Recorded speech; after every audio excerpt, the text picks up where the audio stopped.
guys, gawa tayo ng avocado salad. Lalagyan ko siya ng banana. Oo. Hinog na itong banana natin. Medyo green-green lang siya.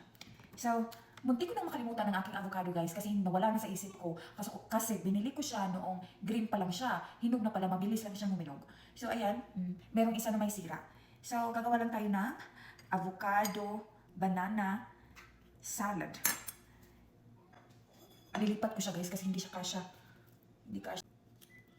Napakadali lang gawin. So, ayan siya guys. Ito ang nagawa ko. 4 na pirasong avocado. Tapos mayroon siyang banana. And then, maglalagay ako ng evaporated milk. Tapos, lagyan natin ng condensed milk. And then, maglalagay ako nito guys, konti. Ihahalo ko siya. Kasi whole grain ito. Pwede mo siyang kainin hot and cold. So, ilalagay ko siya. Nahalo ko yan. So, it's a mix of whole grains and there is like a dried raisins. So, let's mix it. And ipapalamig ko to overnight. Tapos, bukas na namin siya kainin. Ang sarap nito guys.